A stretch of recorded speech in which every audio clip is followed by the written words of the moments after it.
I'm your host, Yvette Morales, and today I actually have a very interesting and special guest with me. And I want to say that he's known as a legend, but I'm not going to call him a legend because he's still currently active when it comes to basketball with the Dallas Mavericks. So I have Shammgod with me. Thank you for being here with me. Thank you for having me here, and I appreciate it, and I look forward to see what's going on. Okay, before I ask you any interview questions, I do have to ask if it's okay after the interview if we play a few games. So you can't back out. I'm gonna ask you early. All right, cool. Yeah, no, I like to play the game and see how it goes. Okay, so I don't know if you know anything about Base by the Dream, but it is actually trying to highlight those that have impacted others in their basketball route and creating their own routine or their own pathway. So I want you to tell us a little bit about yourself. My name is Shammgod. I'm from New York City. I was McDonald's All-American. I was College All-American. I got drafted to Washington Wizards. Most people would know me for creating a move called the Shammgod, which they would say, and being one of the best dribblers, I guess, of all time is what they say. But you know me, I'm just a simple guy from New York City that just love basketball. I grew up in an era where, basketball and rapping was simultaneously number one. And New York was like leading the pack over the whole country. And now I'm an assistant coach with the Dallas Mavericks. And my whole thing now is just to give back to my community and give back to the youth. And hopefully one day, if I'm not the best dribbler in the world, I'll spark the brain of the best dribbler in the world. There you go. So I do have to say, I did hear it's not just the Shammgod move, but like the sham and cheese. How do you feel about all of that? I mean, it's just a humbling experience for me because, that's something that will be here even when I'm dead and gone. So it's like a legacy. So, just for something like that to happen organically, I know it's for God and, it's a blessing. And, I get to live with my inspiration every day because I coach the Dallas Mavericks. So when people are doing dribbling moves and different stuff, 9 times out of 10, people always point to me right there on the spot and be like, oh, he did the Shammgod, oh, he did this, or something like that. So, I don't take those things lightly or for granted. Yeah, which is, I can't imagine when people are like, oh, I'm doing the Shammgod. I can have no idea what that's like, but obviously you do. So, as a coach, what do you feel is the most, fulfilling moments for you? I guess seeing somebody that worked hard all their life to fulfill their dream and become the person that they wanted to become through hard work and effort. And most of the time, a person that gives back to their community. And I just like those kind of stories, and I like just helping and being a tool that God put in their life to help, build to where they need to go to the next level. And that's just the most fulfilling thing for me. Okay, so I'm going to ask a more personal question. When did you have your aha moment in basketball? For me, I guess it's, when I was in high school, I became McDonald's All-American. And probably before that, me, going to FBTD camp when I was young and being on the same team as Kobe Bryant. And, his father asked me to teach him how to dribble, and that turned to a 25-year friendship, up until his time we demise to where, he called me to train his daughter, probably 6 months before that. So, just those type of moments, playing in the McDonald's All-American game with Vince Carter, Paul Pierce, Kevin Garnett, Stephon Marbury, Robert Trailer, rest in peace. All those moments is aha moments and, surreal moments for me because they grew up to a 25-year friendship. It's not just about basketball, or, growing up, being best friends with Mace and Cameron, growing up in the same neighborhood and, playing basketball together and seeing their dreams come true as rappers, as they see my dreams come true as a basketball player. I think those moments is irreplaceable. Yeah, I feel like it's more of a family-oriented type of community, and they always say basketball is community. And that's why I feel like a lot of organizations focus, especially fundraisers I've noticed, influenced by basketball because it gets people to come together, trying to do something positive. So I've seen a lot of that lately. I'm gonna jump right into it, but how was COVID for you? Because majority of the time as a, I mean, excuse me, COVID, was difficult for everybody, and it had the same effect on the NBA. A little bit more work, a little bit more time to yourself and your family. But for me, I always look at the bright side of things. And for me, COVID brought communities together. Had people checking on their grandparents, their brothers, their sisters, what we need to be doing on a regular basis. Taking care of ourselves more, cleaning our hands and different things, which that's how it's supposed to be from the start. So for me, I just, in COVID, just look at ways to build myself and become a better me and just strive to be my best self. It's always good for me. Look, most people say it was either eye-opening or they noticed they needed to revamp themselves. So it's actually a great story. So I know that, you're from New York, you're currently in Dallas. How was that transition from being here to going there? For me, it's easy because, I've been a lot of places my whole life because of basketball. Like, basketball is like a universal, unwritten language, to meet people, just a way of life, to meet people, teach you discipline, teach you how to be selfless, teach you how to be a team and grow with other people. So for me, it wasn't really that much of a change because any state I go to, I'm gonna work my way up and blend myself in with the people, and I know how to relate to all sorts of people. And that's the one thing basketball teaches you. Basketball is not about a language barrier or a color barrier. Basketball is just all one common goal, for a group of people, a group of human beings all over the world to come, enjoy, have fun, and try to be the best they can possibly be. So, what was the most interesting place you've been? The most interesting place I've been was Shammgod, China. It's real cold there. It get daylight probably like 4 hours out the day. Yeah. And that's the place that you like the most? No. I'm saying it's the most interesting place. Oh, okay. The best place I like the most is Dubai. Because Dubai is like living in the United States, but it's in another country, and you get to see, kings and queens and the royal family, and you get to see a beach that's jet black, and at night it looked like the crystals, the moon is sparkling off the jet black sand. That sounds nice. Yeah. I need to travel more. Those type of places for me is good. Did you learn any languages while you were traveling? I learned how to understand Chinese. I learned how to say words I need to say to do what I want to do. The get by language. Yeah, so that was fun. Learning those different languages, different cultures, and just learning to have a good appreciation for the United States. Because the United States is still the best country in the world, and when you go away, you kind of take the United States for granted when you're here, but when you go away, you start to see the difference. And the one thing that's good about it is it teaches you how to slow down and how to live in the moment and enjoy the moment. And I think, me being overseas for 7 years after the NBA, it taught me how to just be more relaxed, more calm, and just focus and enjoy, my hard work. Yeah, I feel like in the United States, we're always in a rush. Yeah. So you might need to go somewhere else to really figure out the, central you. Yeah. So I heard that a lot, actually. So I guess what is next? What is next for you? If you don't mind me asking, first of all. Of course, I have a shoe with Puma. I have 2 shoes with Puma, so I have another lifestyle shoe that's going to come out soon. And just work on, like I said, just keep working on my brand, keep working on being my best self, being a great coach, keep learning and keep building.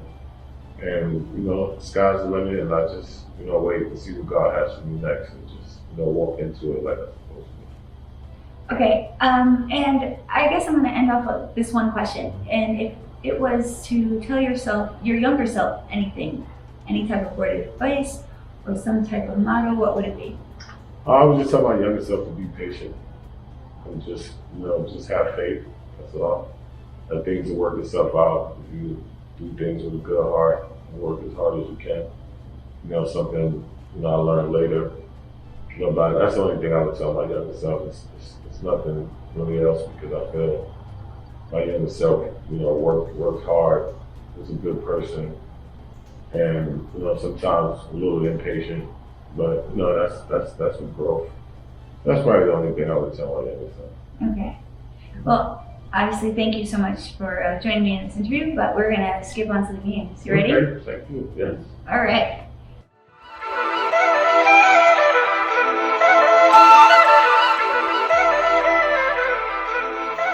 Impact and inspire. Are you the next face to impact others behind the scenes and inspire those to continue to chase their dream? Join the team. Be a part of the family. Shop with a purpose. With Face Behind the Dream.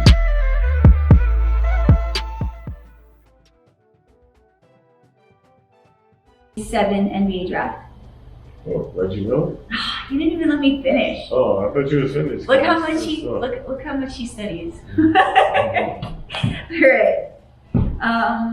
And I guess we're gonna have to stick with WNBA because you probably already. Anyway, we're gonna keep going.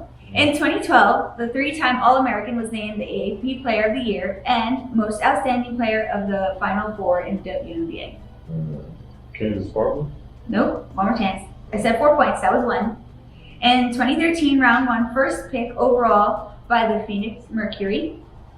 The only NCAA basketball player to score 2,000 points and 500 blocks. That's 3. And number 4 is WNBA center at 6'9". Brittany Griner? Yeah. BG? Yeah. You know, hope you get home soon. All the love and wishes is, you know, prayers is for you. And that is exactly why I put her on my game today. Yeah. All right, so in 2011, NBA draft by Indiana Pacers, 15th overall pick, and traded to San Antonio Spurs on draft night, number 1. Honored as one of the league's greatest players of all time, being named to the NBA 75th anniversary team, NBA champ of 2014 and 2019, and earns 7 all-defense team selections. Defense. Mm-hmm. He was drafted with him? 2011. He was drafted with number? 15th overall. Played to Spurs? Yeah. Traded to Spurs? Traded to the Spurs on draft night. Oof. I might have Yeah, good. I'll tell you though, That's the age gap. yeah, you said center? No. No, I didn't give a position. Oh. Man, I don't know. Traded to the Spurs? Mm-hmm. Drafted by the Pacers and traded to the Spurs. Well, think about this might help. NBA champ 2014, 2019. Who won those years? Right before COVID. I don't know. Oh no. Man. 2 guesses. Spurs? Mm-hmm. 2 guesses. I'm trying to think. Spurs.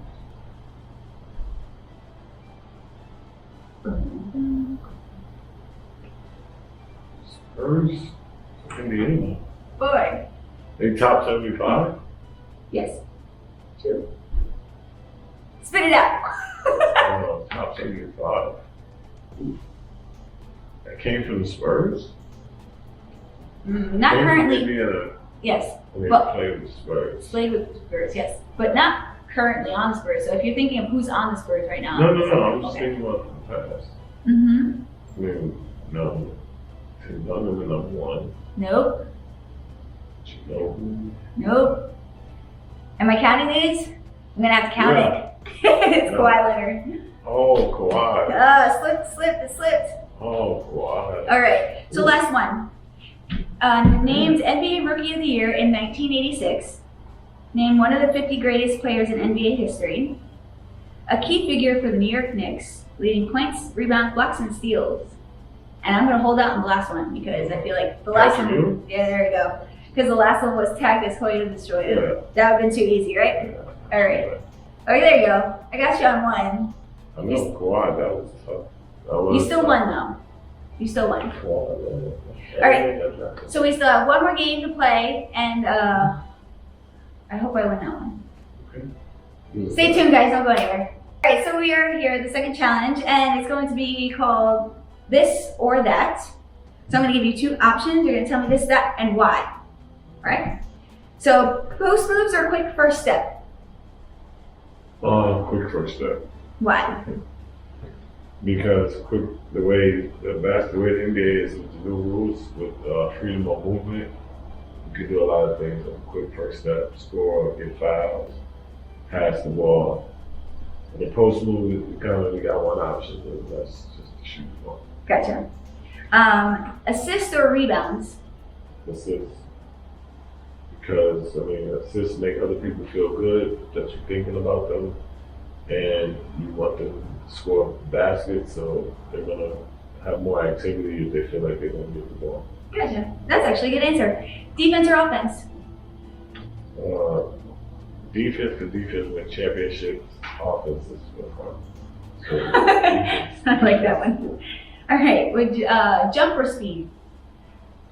Speed, because of speed, you need speed more on the court. You can do a lot of things with speed. Jumping is just one direction. It's just jumping up in the air. I think Speed, you can covers change. more ground. Yeah, you can go east, west, north, south. Blocks or steals?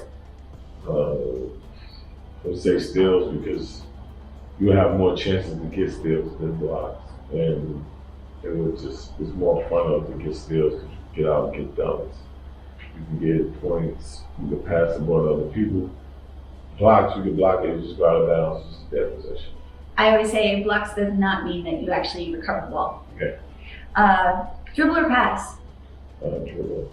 Dribble. Yeah. Said by Shammgod, dribble. Yeah, you can't dribble nowadays in the NBA, not even a good player. So. Gotcha.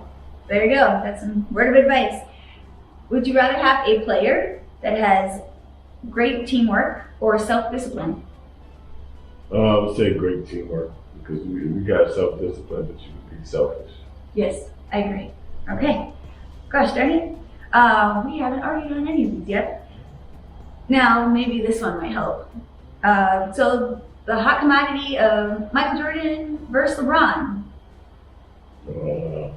Let's say who's better. Yeah, this or that. I would say Michael Jordan, and I would say because, not even because of all the accolades, I would just say because if there's no Michael Jordan, there's no LeBron James.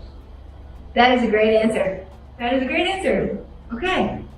And last but not least, ball control or foot control? I have ball control. Because, everybody wants to dribble. This is not soccer. This is soccer, I would say, for foot control. But ball control is the best thing and the key thing in basketball. Okay. I might have to argue that one because I always think you don't have the ball in your hand majority of the time while playing basketball. So yeah, that's why most people stand around. That's why I say foot control. I would go foot control. Yeah, Move without it. But they're not moving, that's the point. So that's what I was saying. Ball control, because you might as well work on what they're doing. Yeah, because most of the people are not going to go to the gym to practice running around. Mm-hmm. It's just too much hard work. Whereas ball control is still hard work, but you're feeling the ball, you're doing stuff, you can do moves. Most of the time, it's probably one out of every generation somebody's running around. Gotcha. All right, so that's going to be the end of this episode, but I do have a game that I want to play with you later, so I will stay in touch with you for that. Thank you so much for being a part of this episode. It was actually Thank you really for fun. having me. I hope you enjoyed the games. Yes. I enjoyed the game and I enjoyed the show. And I enjoyed the host, so thank you. No problem. Let them know where they can find you, how they can support. You can go to Twitter, The Real Shammgod. You can support Dallas Mavericks. Become a Mavericks fan. We got the great Luka Doncic. We got Spencer Dunwoody. We got Jalen Brunson. We got Trey Burke, Dorian Finney-Smith. And we're the team on the rise. And also support J Kidd, Mark Cuban. This is God Shammgod. Peace. Again, your host, Yvette Morales with Face Behind the Dream. Thanks for watching.